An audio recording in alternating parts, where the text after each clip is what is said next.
Fala pessoal, tudo bem com vocês? Sou o professor Júnior e a gente está aqui em mais uma aula desse nosso curso de programação, de algoritmos e lógica de programação, e dessa vez falando um pouquinho sobre algoritmos. Então vamos lá já para a tela para que a gente possa entender um pouquinho o que é isso, né?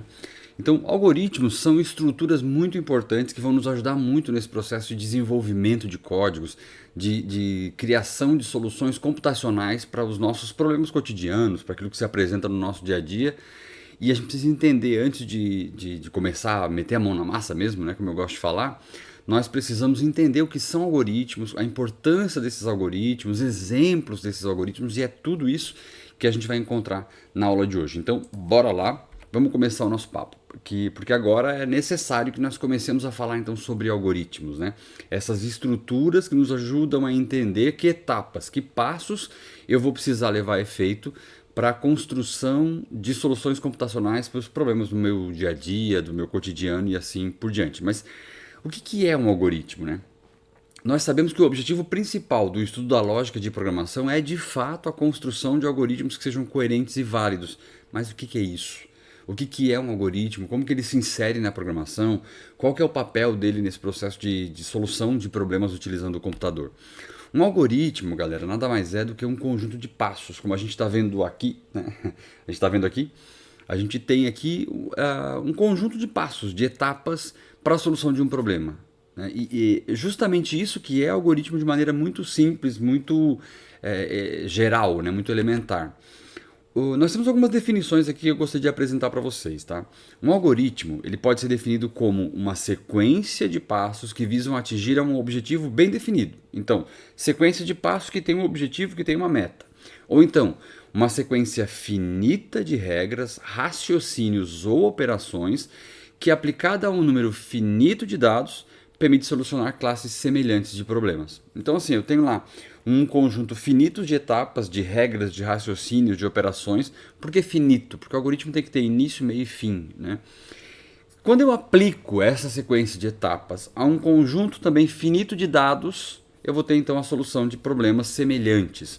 Sempre que eu aplicar o mesmo algoritmo para o mesmo conjunto de dados, a solução tem que ser a mesma. A fórmula matemática da soma de dois números, do cálculo da média de dois números, é um algoritmo. E sempre que eu aplicar essa fórmula aos mesmos números, os resultados têm que ser sempre os mesmos.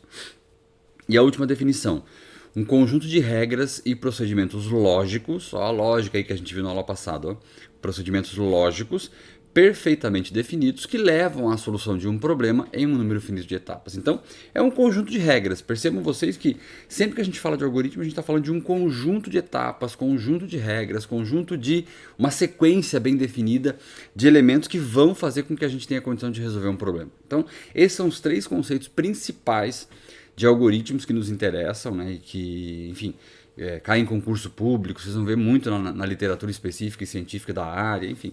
São três dos mais aceitos, né, três definições das mais aceitas sobre algoritmo e que nos interessam aqui no nosso curso também. Então, o algoritmo e a lógica, né, onde é que entra tudo isso, né? Se eu preciso especificar essa sequência de passos, e se o algoritmo, como a gente acabou de ver, é essa sequência de passos, eu preciso então utilizar ordem, ou seja, pensar com ordem. E para isso a gente já viu na aula passada, naquela grande definição que a gente deu aqui sobre lógica, a gente foi lá na filosofia, a gente deu uma passeada por todas essas áreas do conhecimento, nós já vimos que a lógica é justamente isso, é essa ordem da razão, essa ordem do pensamento. Se o algoritmo é um conjunto bem definido de etapas, e essas etapas precisam estar encadeadas de maneira a solucionar o meu problema, eu vou precisar usar lógica para escolher cada uma dessas etapas e fazer com que ao final eu tenha um algoritmo que se preste à função enfim, ao objetivo que ele se define. Beleza? Entendido? E no nosso cotidiano, será que a gente utiliza algoritmos no nosso cotidiano? A gente sabe que o nome, né, é bastante pouco usual, algoritmo, né? Esse nome a gente não se depara com ele o tempo todo. Mas de fato eu tenho algoritmos no meu cotidiano, né? Uma receita de bolo, por exemplo, nada mais é do que um algoritmo. Numa receita de bolo, o que a gente encontra? Uma série de ingredientes que são necessários para que eu possa fazer o meu bolo. Uma série de passos, uma sequência de passos ou ações que eu vou ter que executar para que eu possa então ter o meu bolo feito ao final, né, que é o meu objetivo bem definido. Vejam aqui, por exemplo, aqui eu tenho os ingredientes. Eu tenho lá 2 ovos, uma xícara de chá de açúcar, uma xícara de chá de chocolate, uma xícara de chá de farinha, uma xícara de chá de leite, meia xícara de chá de óleo, fermento quanto baste, e para calda, uma colher de sopa, enfim, eu tenho os meus ingredientes, que seriam aqui, se eu pudesse fazer uma comparação com a programação, seriam os meus dados. E o algoritmo? Vamos lá. Liga o forno a 180 graus, depois misture os ovos inteiros com açúcar e mexa até obter um creme amarelo claro. Adicione o leite e mexa bem. Então, eu tenho minhas etapas, os meus passos para executar esse meu algoritmo. São passos muito bem definidos e que fazem com que a gente tenha condição de trabalhar, então, de ter o nosso bolo no final, né? Então lá, entretanto, prepare a calda, misture a manteiga, o leite e o chocolate. São etapas, são passos. E ao final, se eu aplicar esse mesmo conjunto de etapas, nesse mesmo conjunto de dados, eu vou ter então o mesmo resultado, que é o meu bolo feito. E como eu estava dizendo, se eu apliquei os mesmos passos no mesmo conjunto de dados, eu vou ter o mesmo resultado. Olha aí. Chega a dar para sentir um cheiro, né, galera? Olha só que delícia isso aqui. Mas esse bolo de chocolate foi feito a partir da receita. E se sempre que eu seguir aquela receita, se eu fizer rigorosamente aqueles mesmos passos e eu utilizar rigorosamente os mesmos dados, eu vou ter sempre esse bolão de chocolate aqui, que é um espetáculo, né? Então vejam vocês que a gente tem condição de aplicar esse conjunto de dados, de passos, de etapas ou simplesmente algoritmos no nosso dia a dia. Nós utilizamos algoritmos no nosso dia a dia o tempo todo, né? Só que lógico, quando eu falo os mesmos dados, eu estou falando exatamente e rigorosamente os mesmos dados e os mesmos passos. E aí envolve até, nesse caso de um bolo de chocolate, por exemplo, até a temperatura, a umidade relativa do ar, coisas desse tipo que influenciam no resultado final de uma receita. Mas no nosso cotidiano nós encontramos etapas, passos, dados o tempo todo. E a isso a gente também pode chamar de algoritmos, embora o nome não seja um nome muito comum, não seja algo que a gente esteja acostumado, que a gente, enfim, veja o tempo todo por aí, né? Então, como eu estava falando, quando a gente elabora um algoritmo, a gente deve especificar então ações bem claras, precisas, bem definidas, aqui a partir de um estado inicial, né, e depois de um período de tempo finito, enfim, vai produzir um estado final previsível e bem definido. Então, no caso da receita de bolo, eu tenho lá o estado inicial, que são os meus ingredientes, né? Eu tenho lá os passos do algoritmo, que vão levar um certo tempo para serem executados. Ao final desse tempo, eu vou ter um estado final, que é o bolo feito. E sempre que eu repetir isso, eu vou ter um padrão definido. Sempre que eu ficar repetindo esse algoritmo, eu vou ter sempre o mesmo bolo, do mesmo jeito, como a gente está vendo aqui em cima, né? Então, sempre que eu repetir aquele mesmo algoritmo com os mesmos dados, eu terei sempre o mesmo bolo, do mesmo tipo, do mesmo jeito. E é assim que as coisas funcionam. Eu defini uma trilha, uma sequência, né? Uma norma de execução com esse objetivo de encontrar sempre o mesmo resultado final a partir dos dados iniciais que a gente possa ter. Isso é um algoritmo.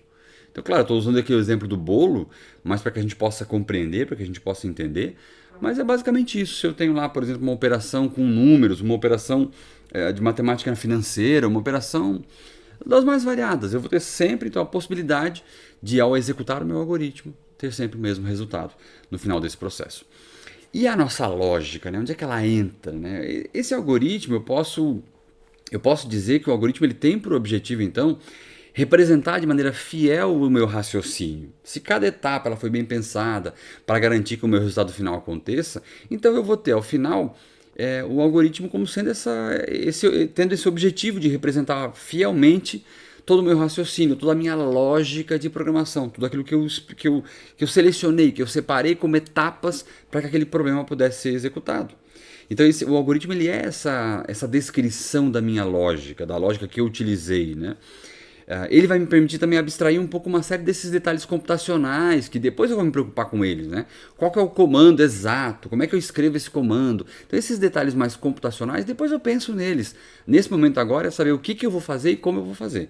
Depois eu vou escolher os melhores comandos, a melhor forma de escrever esses comandos e assim por diante. Então eu vou focar sempre nessa lógica da construção do algoritmo, na lógica da construção do meu resultado final. Uma outra coisa bem importante a dizer sobre os algoritmos é que uma vez que eu construo uma solução algorítmica para um problema, eu posso programar essa solução em qualquer linguagem. Eu posso usar qualquer linguagem de programação, porque o que fazer eu já sei, né? O que fazer eu já sei. Agora depois eu vou poder simplesmente escolher a linguagem e traduzir a cada comando daquele no comando específico da linguagem e está tudo certo. Então essa é a importância crucial dos algoritmos, né? É essa a nossa compreensão de que um algoritmo é uma etapa importante do desenvolvimento do meu sistema, né? Então a gente consegue entender que a partir dele eu consigo resolver, eu consigo solucionar qualquer tipo de problema com base nas etapas necessárias para a solução daquele problema. E feito isso, eu consigo então depois programar em qualquer uma das linguagens disponíveis para a gente. Vamos tentar estudar alguns exemplos? Vamos lá. Galera, olha essa imagem aí, ó. Essa imagem aí representa uma pessoa trocando uma lâmpada, né? Vocês acham que essa é a melhor forma de trocar uma lâmpada? O que vocês acham? Né? A gente pode escrever algoritmos utilizando o português coloquial, a linguagem falada, a gente tem várias maneiras de escrever algoritmos. Né? Ao final dessa aula eu já vou mostrar algumas formas de representar, né, um algoritmo. Então o português coloquial para a gente por enquanto serve, é uma boa forma de a gente fazer isso. Tá?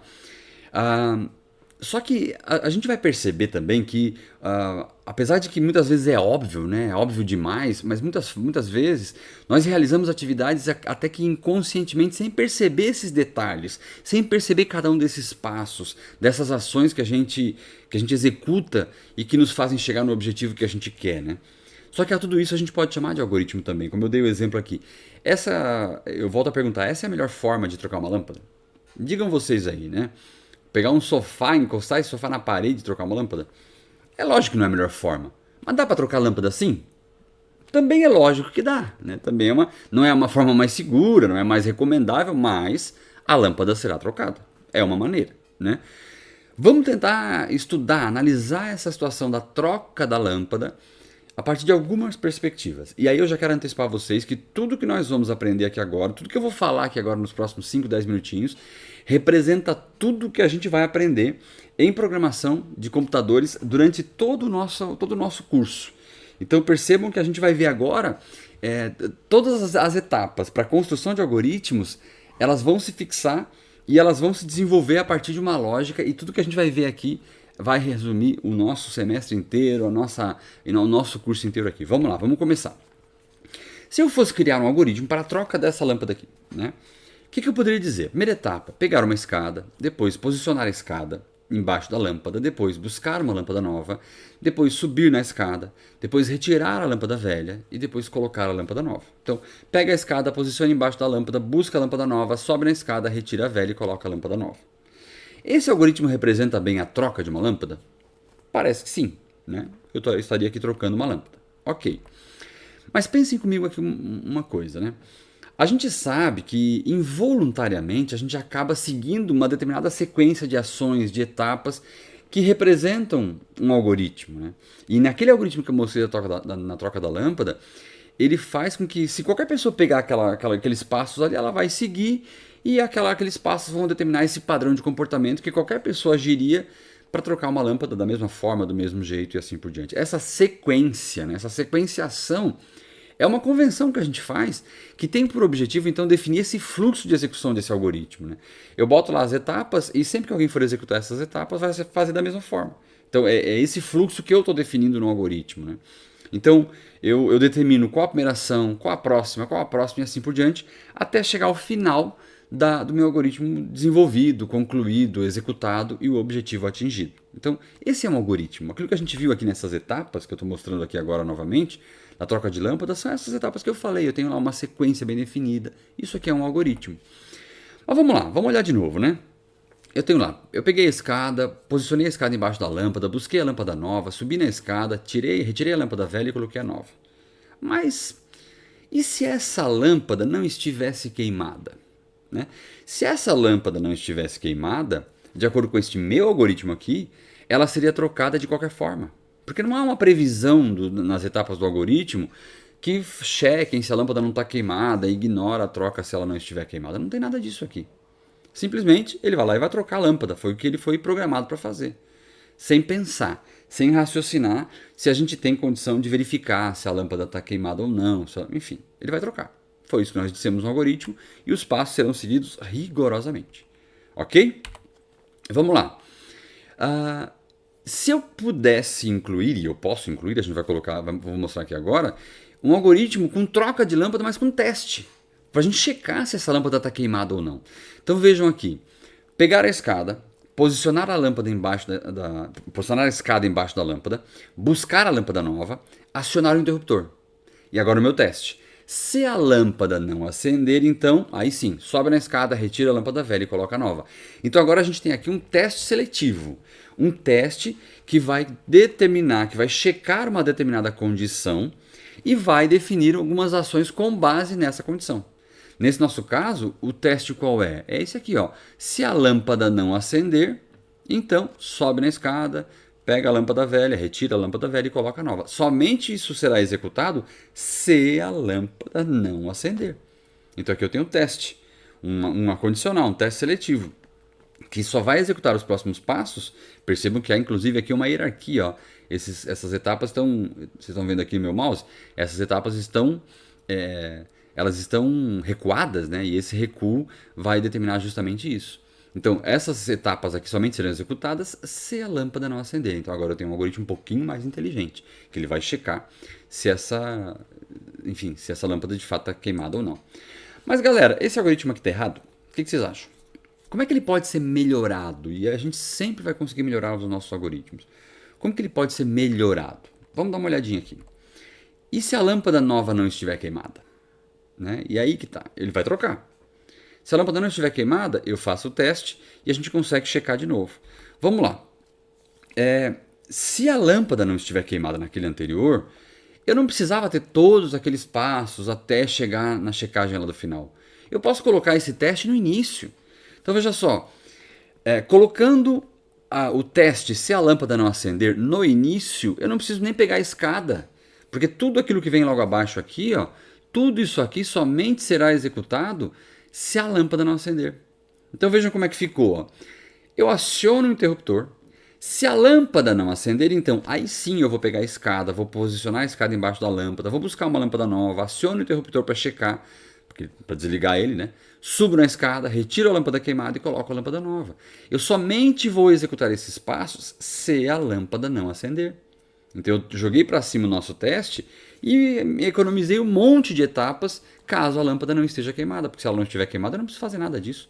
Para que eu vou pegar uma escada, botar embaixo da lâmpada se ela já está acesa? Ela não precisa ser trocada. Então vejam, assim, o simples fato de reposicionar o meu teste me economizou um monte de perna. Me economizou um monte de esforço para trocar uma lâmpada. Então galera, nós temos muitas formas de resolver o mesmo problema. Vejam vocês aqui que cada indivíduo tem aquilo que a gente chama de heurística própria. O que é essa heurística? Está aqui a definição. Heurística é um substantivo feminino que está relacionado à arte de inventar, de fazer descobertas, né? Heurística, galera, é a forma como nós pensamos, é a forma como cada um de nós acha soluções, encontra soluções intelectuais até, né? Para resolver problema. Então, isso significa dizer que cada um de nós pode encontrar milhares de soluções diferentes para esse mesmo problema que é trocar a lâmpada. Então a gente consegue encontrar soluções diferentes que vão atingir de fato o resultado que a gente deseja, que é a troca propriamente dita, né?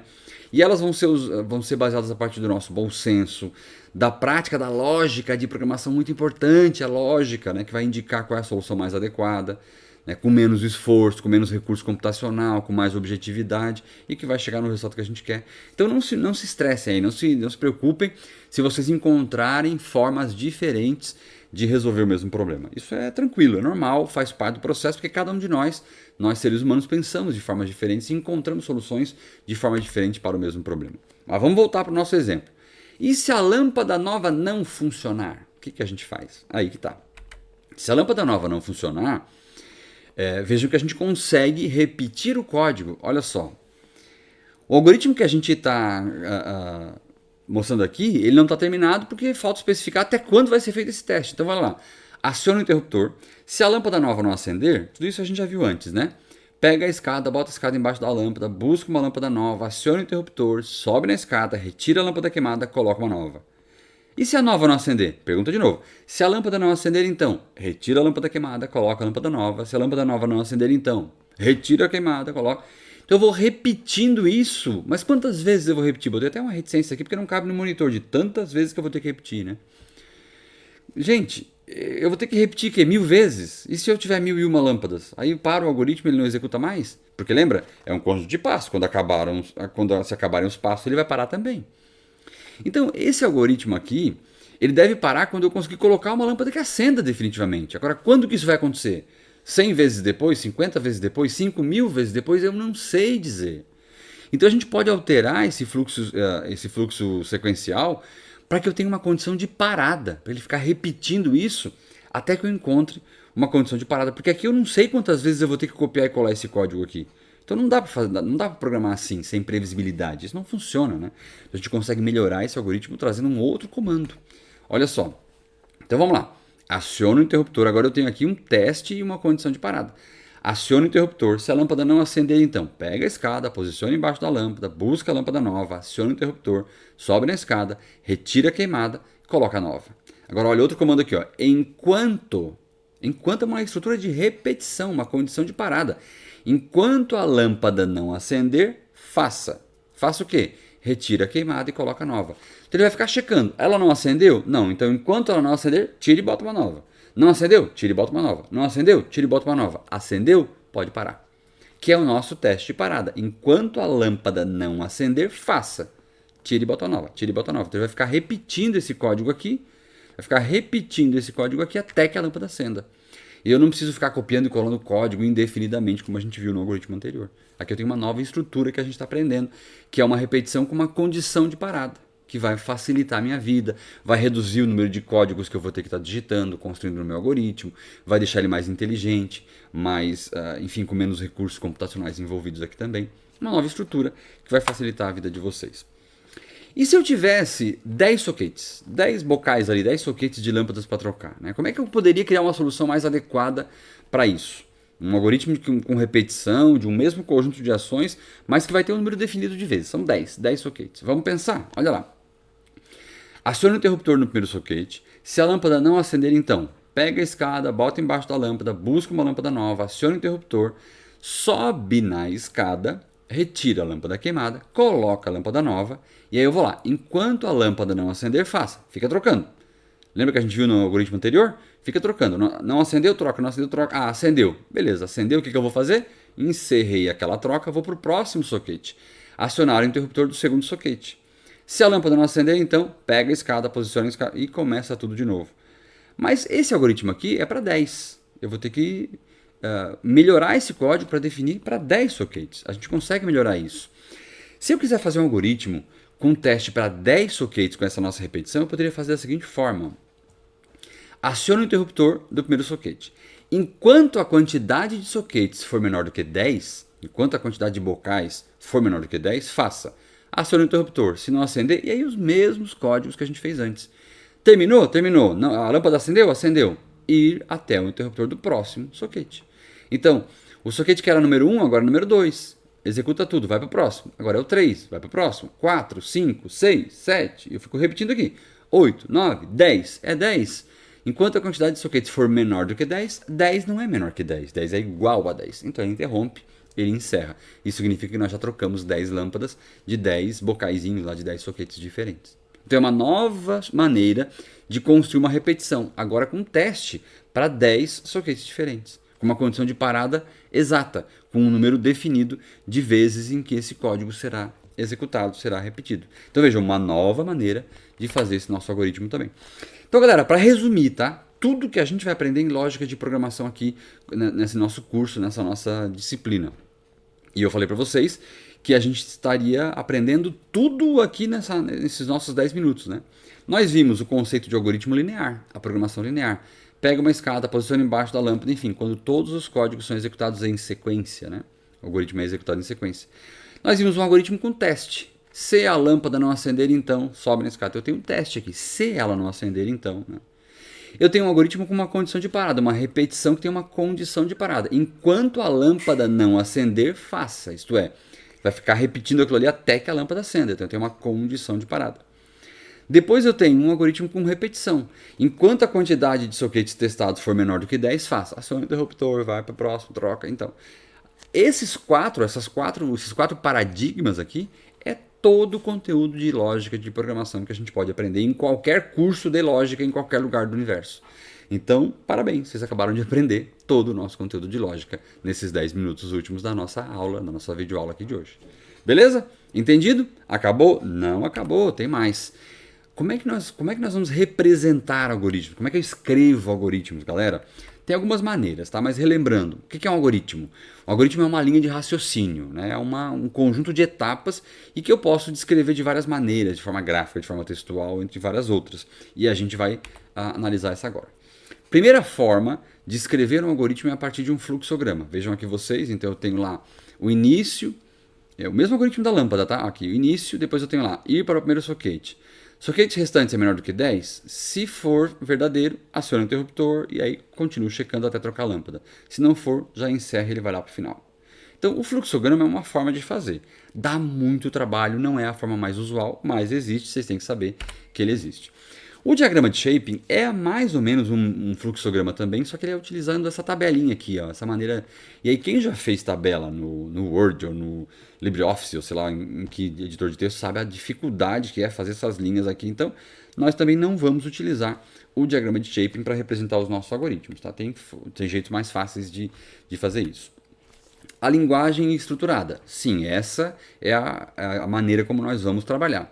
O que é a linguagem estruturada? É a linguagem natural, que é a linguagem que nós falamos, né, o português, com alguma estrutura, com algumas regrinhas, com alguns comandos, com algumas formas de escrever. Mas é o português, ainda assim é o português. E grande parte dos algoritmos que a gente faz, que a gente vai ler, que nós vamos encontrar em livros, utilizam então a linguagem natural para que eles possam ser representados, porque é mais fácil. Só que nessa linguagem natural, nessa língua portuguesa ou mesmo no inglês, a gente vai aplicar algumas regras para evitar principalmente, galera, a ambiguidade. Essas regras elas vão aproximar muito a maneira como a gente escreve algoritmo da língua portuguesa, né? E também vão aproximar da linguagem de programação, como lá na linguagem de programação a gente escreve, né, um código e um comando lá na linguagem. Então vai ficar mais fácil, porque quando eu aprendo linguagem estruturada, eu estou usando a língua portuguesa e ao mesmo tempo eu estou me aproximando da linguagem de programação. Mas o objetivo aqui dessas regrinhas, como eu falei, é evitar a ambiguidade. O que é ambiguidade? Analisem comigo a seguinte frase: o pregador foi grampeado durante o concerto. O que é pregador? O pregador é aquele cara que prega a palavra de Deus ou é o pregador de roupa, né? Isso é ambiguidade, uma palavra que tem dois significados bem distintos, né? Grampeado. Grampeado é a escuta telefônica ou é o grampo de papel? Concerto é aquela apresentação musical ou é a manutenção de algum objeto? Claro que aqui fica mais fácil, né? Porque em língua portuguesa concerto com S e com C a gente consegue diferenciar, mas as demais palavras não. Pelo. Pelo é o pelo do braço ou é o pelo contrário, né? Então vejam, a gente tem várias palavras que representam duas coisas, mas o computador não tolera ambiguidade, ele não sabe. Nós precisamos usar comandos que não tenham duplo sentido, dupla interpretação. Por isso a gente pega a língua portuguesa e coloca algumas regrinhas na língua portuguesa, algumas maneiras de escrever, algumas formas de escrever, limita a quantidade de palavras e aí eu vou ter condição de desenvolver um algoritmo sem ambiguidade que possa ser executado pela máquina. Entendido, galera? E é isso, né? Dessa forma a gente chega aqui ao final da nossa aula de algoritmos e lógica. E como vocês viram, o algoritmo é um conjunto bem definido de etapas, de passos, utilizados então para representar aquelas etapas que nós vamos utilizar para resolver um problema. É muito simples, é muito fácil. Ele permite, através da representação de algoritmos, que a gente consiga dizer exatamente o que a gente quer e, a partir de um algoritmo, traduzir esse algoritmo para diversas linguagens de programação que eu queira, simplesmente fazendo uma mera tradução. Então, espero que vocês tenham gostado dessa nossa aula, uma aula importante da aprendizagem de lógica de programação e que vai ajudar todos vocês, então, nas próximas etapas que estão por vir. Um grande abraço e até o nosso próximo encontro. Tchau, tchau!